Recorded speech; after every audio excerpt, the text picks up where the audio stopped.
嗨，大家好，我是坦平叔。今天是2025年6月28号。这一期啊，咱们聊一聊天价景观树。说到这个天价景观树啊，我们就想起啊，应该是去年11月份，太原纪委调查违规建仿真椰子树事件，也就是这个山西太原叫清徐县违规使用资金啊，建设仿真椰子树等景观，被中央通报啊，这个山西省啊。这个清徐县在惠民工程中，也就是他建广场啊，他把这个办公楼的维修和景观建设，其中啊就是包含52棵仿生椰子树，一共是1305万，把它打包啊塞到一个惠民工程里面，被查出来了。这个咱们经常在节目里面聊啊，对吧？这个仿真椰子树，你山西对吧？清徐县搞个广场，为什么要仿生椰子树呢？一棵树多少钱呢？结果啊，这个事情啊，过去才半年，这又来一个，这回不是仿生椰子树啊，这回是真的景观树。那这是怎么回事呢？新京报啊，昨天啊，他刊登一个报道，叫日前福州市民江先生举报，福州苍山区烟台山公园在景区改造工程中种了多棵天价树，一棵黑松采购价发票金额是77.6万元，也就是将近80万一棵松树啊，实际供货价呢才3.8万元。巧了啊，这个供货方啊就是举报人江先生，所以他知道啊这个一棵树的底价是多少。为什么供货价3.8万，但是到了市政工程那儿开出来的发票却是77.6万，将近80万。这个新京报我们的视频记者调查发现，烟台山景区改造工程由企业出资8000万元，工程账目上报财政后，再由财政结算返还。福州市财政投资评审中心曾对包括天价树在内的账目作出财审意见，指出工程账目存疑。关键的关键啊，是公园里面种了这么多天价树，树都已经死了，账还没整明白，你说荒唐不荒唐？大家看视频啊。这一棵78万5千，这里面有1棵、2棵、3棵、4棵，就这个位置有4棵300多万的树。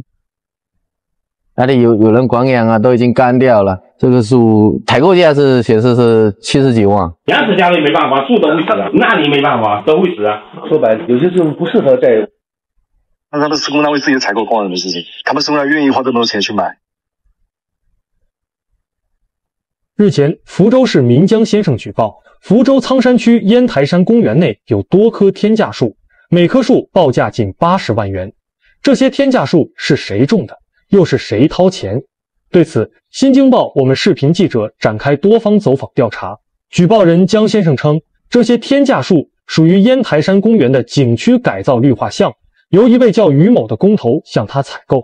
事后，两人产生了经济纠纷。他这个项目是一个叫工头是于的在做，然后我跟他有个民事纠纷，我就向法院申请了调查令。然后意外发现啊，他这个树啊高的离谱，我就很好奇，为什么一棵罗汉松会70、80万？举报人江先生与工头于某的买卖合同纠纷判决书显示，2018年至2019年间，于某向江先生购买一批苗木，供应至福州万科烟台山公园景观工程项目工地。江先生称，这批苗木中包括8棵黑松和7棵罗汉松，价格从3万8千元到7万6千元一棵不等。江先生称，他通过一审法院开具的调查令，从福州保税港区税务局拿到了一份福建顺德建设工程有限公司2019年2月至2021年2月所属期园艺产品、林业产品增值税发票进项税额抵扣情况表。在表格中，黑松的开票数量写着 0.1，0.1 株的价税合计为77600元。记者从福州保税港区税务局确认，该表系从税务信息系统导出。一棵树写了 0.1 株，这个是不是有问题啊？不会啊，可能就是因为发票限额的这个原因，也有可能说一张票我可能开不了这么多钱，或者说我只收到 0.1 株的钱，那我可能就先开 0.1 颗。对，我们没觉得。如果这10个 0.1 加起来就是1颗呗，可以这么理解吗？对。按发票金额计算，0.1 株黑松采购价为77600元。一棵黑松的采购价就达到77万6千元。举报人江先生称，他当年卖给工头于某的黑松才38000元一颗，是江先生采购自江苏的苗木种植户冯先生。3万块钱差不多，80万是不止。我们从现场品相来看，这棵树不值这个价格。记者向福州多位苗木供应商出示烟台山公园的黑松照片进行询价，对方均表示这些黑松价格达不到70、80万一颗。然后罗汉松像我们这种自己培育的，你看一颗1万多，连黑松1万多、2万多都有。是谁在为这些天价树买单？工头于某表示，烟台山景区改造工程的施工方实为福建顺德建设工程有限公司，他承接了其中的绿化项目。根据中国土地市场网公开信息，福州市万荣房地产开发有限公司竞得宗地2015 30号烟台山历史风貌区改造地块。此外，福州万荣应出资不少于8000万元，按照福州市政府审定的规划建设方案进行烟台山公园的景区改造，项目包括周边的配套、市政路网、绿化等。另据公开信息，福州市万滨房地产有限公司参与改造工程。记者查询发现，福州万荣、福州万滨两家企业均由福建万科企业投资有限公司实际控制。那么，天价树的实际出资方是不是福建万科呢？记者联系上了福建万科参与烟台山公园改造的工作人员。为什么这不正常？那你要去学习一下这个相关知识啊！为什么这个树这么贵？你问我，又不是明码标价，他们施工单位自己采购关我什么事情？他们生来愿意花这么多钱去买。为什么从税务系统调出来一棵树发票报价被报了近80万啊？那跟我们什么关系呢？报的市场报，那市场报他审定多少钱，都以他们审定金额为主，不是说他80万我们就给80万的钱。烟台山那个当时8000万缴纳一个保证金，财政现在就只有5074钱给我们万科。据中国土地市场网公开信息，改造工程缴交的8000万元保证金若有结余，不予返还。时任烟台山管委会主任黄新怡告诉记者，结余的钱将上缴至国库。那么工头于某在改造工程中采购天价树，是否会导致上缴国库的结余资金变少呢？根据承担此工程资金审核的福州市财政投资评审中心工作人员说法，天价树的采购价尚未得到最终认可。财政评审不是凭票据，这个也是让他这个不能到这样进一步来防违常。烟台山管委会与评审中心对接的工作人员表示，资金审核的职责在福州市财政投资评审中心，并非管委会。报审的时候，我们批量统一盖过去，这个东西就是财审，你审多少就多少了。这个我们大业主只是履行一个报批的职能，我们就没参与买树的这个过程。万科跟顺德他们去买了，他说是买了这么多钱，发票开过来的，我们也没办法查实啊。发票是要经管委会这边报财审。记者了解到，福州市财政投资评审中心曾指出工程账务存疑，要求业主单位结合实际情况对以下内容进行整改：一是该项目送审尚未提供实施方案相关审批文件；二是主要苗木等材料单价需要进一步核实；三是土方外运工程量未审批；四是福州万滨房地产公司未提供与施工单位福建顺德公司结算成果报告。财审意见就是说里面还很多问题嘛，需要理清楚嘛，比如说苗木价格啊，这个食材啊，也要进一步核实。截至目前，涉及天价树的烟台山景区改造工程已竣工数年，但财审工作尚未全部完成。6月5日，记者走访烟台山公园，发现天价树已有多棵死亡。这个位置原先有一棵，现在也不见。他们工人也承认说这棵死掉了。我们是养不光，养死家里没办法，树都会死啊，那你没办法，都会死啊。像我们这边根本就不适应啊，你看来几个活的。大家都知道啊，这个公共工程啊是腐败集中地啊，是腐败高发地，尤其是园林绿化项目，因为树木花草价格啊没有一个特别刚性的标准，主观随意性大，那更是腐败的重灾区啊。实际上对所有的这种政府的大型园林绿化项目进行核查，恐怕都有问题。我看完了这个《新京报》的这个报道啊，就深深的感觉到一种无力感。也就是你看啊，出了事都是一问三不知啊，对吧？都是推，哎，你去找那个去。评审中心说你去找什么项目方，项目方说你去找这个业主方，也就是好像这个钱到底谁出的，没有人心疼，这个钱就这么浪费掉了。最近咱们在讲这个《红楼梦》啊，《红楼梦》里面那个为了这个元妃省亲啊，要盖这个别院，省亲别院实际上就是后来的大观园。那大观园里面也是各种工程啊，它是怎么发包的？ 250年前啊，或者200-300年前这个曹雪芹啊写的大观园、写的《红楼梦》那个绿化工程和现在的有区别吗？没什么区别啊。那个贾家的一个远房的宗族吧，叫贾云，为了承揽这个大观园的这个绿化工程，对吧？他借了10几两银子买那个冰箱铀片，也就是一种高级的这种药材，或者叫按我们现在说法就是买高档化妆品去贿赂王熙凤。王熙凤收到这个高档化妆品之后啊，就答应把这个绿化工程啊给这个贾云做，从此贾云啊就发家致富了。贾云承揽了这个大观园的绿化工程之后啊，就是花花草草种树啊，跟这个烟台山公园这个项目是一模一样的。拿到工程之后，贾云立即就从这个贾府站上就能预支200两银子。但是他采购树苗再花多少钱呢？我记得好像是花了50两银子，再加上请人来种植啊，这个工程至少让贾云赚了100两。所以贾云呢，他才能通过这个园林绿化这个工作啊，他就认识了很多这个卖这个花木啊苗木的，所以他就认识了很多奇异的这个花木啊树苗这些，所以才后来啊，他给这个贾宝玉啊进贡，他认贾宝玉做干爹嘛，做义父，所以他给贾宝玉送了2株白海棠。白海棠是在当时是非常奇异的啊，非常珍惜的。真正的叫什么景观树，对吧？为了2株白海棠，大观园的那些小姐啊、太太呀，还专门搞了个，对吧？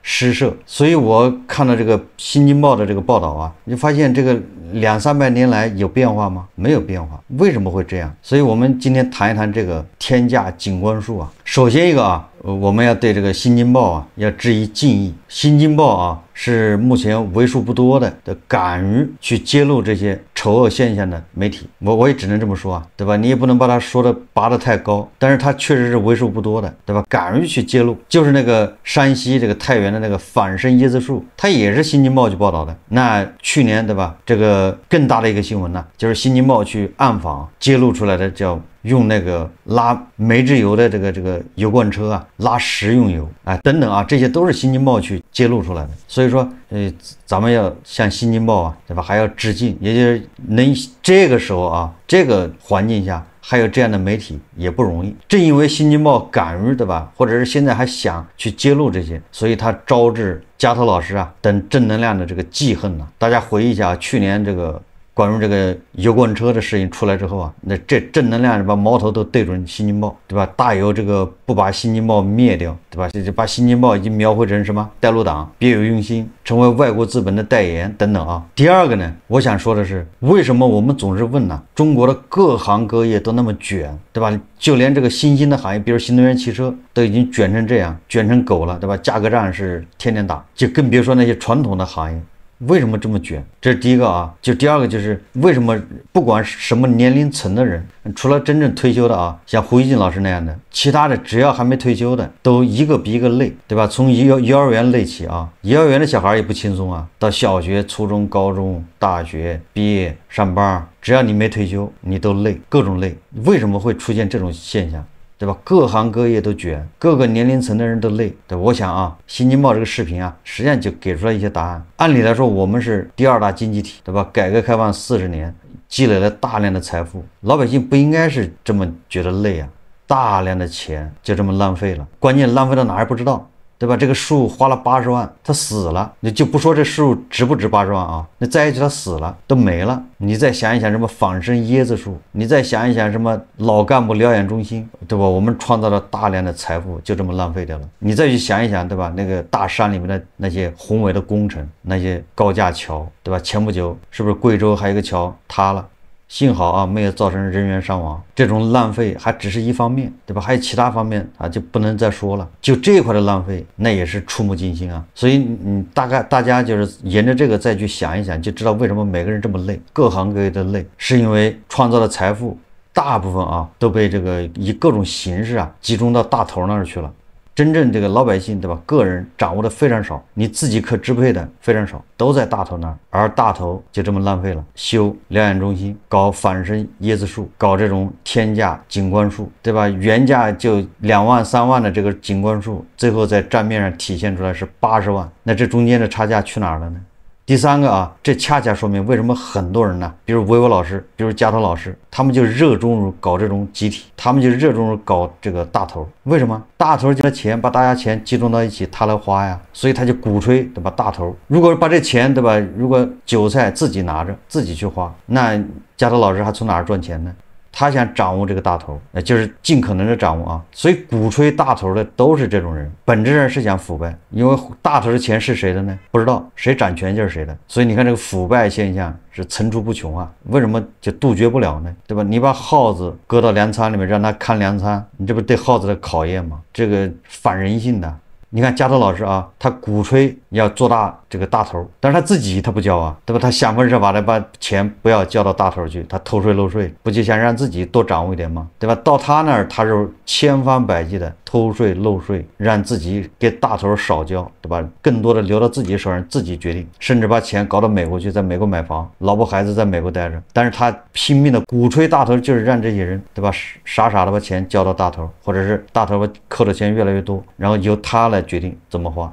关键是这样的人，他粉丝还多，拥趸还多，这邪性啊，无非就是有些人没钱，对吧？他在这个整个的社会竞争中啊，他处于那个边缘人物，被淘汰了，对吧？自己又想着这个不劳而获，他也没有什么要交的，对吧？他本身就是一无所有，所谓的无产嘛。那所以他老想着大家都把钱往大头放，他好歹能分一点啊。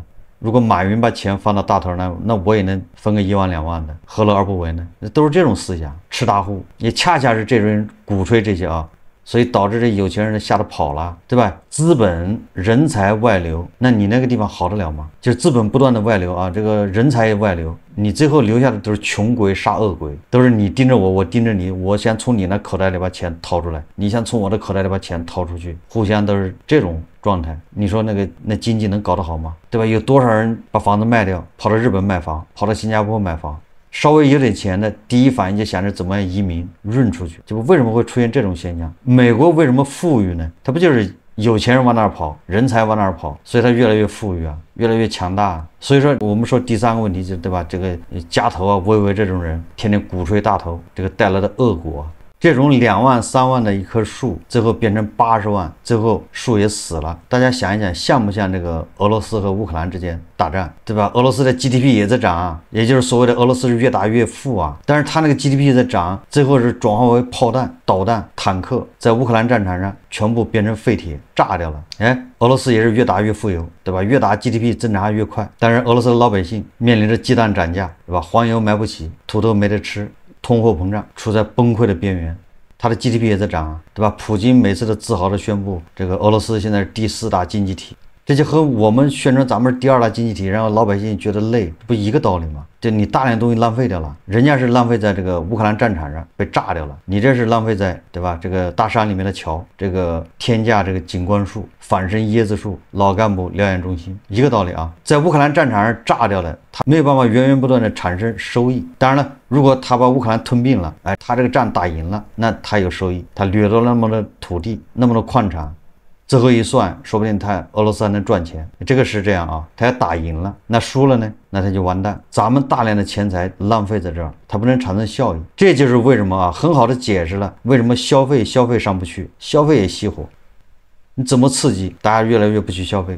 没钱，可支配的钱太少，所以我们一直说分配，对吧？这个分配还不是说市场经济主体之间的分配，这个分配更多的是说这公和私之间的分配，大头和小头之间的分配，藏富于民呐，对吧？现在你大头分的太多，大头分得多，浪费的多，小头分的少，更没人消费。这个本来蛋糕啊就很难做大，对吧？你想把这蛋糕做大，就是3驾马车嘛，外贸，对吧？消费就是内需，然后就是投资。你现在这个蛋糕很难做大，在这种情况下，大头还要多分，那小头只能更少，小头更少，那不消费，更不买房。但是大头又希望小头去消费啊，去买房。你小头不买房，那房价怎么稳得住啊？房地产怎么稳得住啊？你小头不去消费，那他消费怎么刺激得起来呢？但是他给小头分配的又少，这个和俄罗斯一样啊，俄罗斯 GDP 的15%拿去打仗了，对吧？在乌克兰战场炸掉了，那他各行各业是不是预算就少啊？能花的钱就少。所以说啊，我们为什么这么累？所以说这个西方啊，美帝老是说啊，咱们有福不享，对吧？我们说美帝是没苦硬吃，这个美帝是不是没苦硬吃，咱不知道啊。但是说咱们有福不享，那绝对是冤枉了。因为韭菜没有收入啊，对吧？当韭菜，对吧？辛辛苦苦的拿身体换钱，拿时间换钱，996玩命加班赚那个叫窝囊费。别人是通过这种工程，对吧？出了一批又一批的婆罗门，对吧？一棵树2万，最后他能接到手的是80万，肥了多少婆罗门呢？他这个就是一种分配方式啊，对吧？人家就这样轻松的就能获得财富，你是靠身体，靠996，靠加班。所以说啊，要警惕那些鼓吹集体的、鼓吹大头的，那都不是好人，本质上都是想花你的钱，就是花你创造的财富。好，这期节目啊，咱们就聊到这里，感谢大家收看。如果喜欢我的节目，欢迎订阅、转发，也可以在下方留言评论，谢谢大家。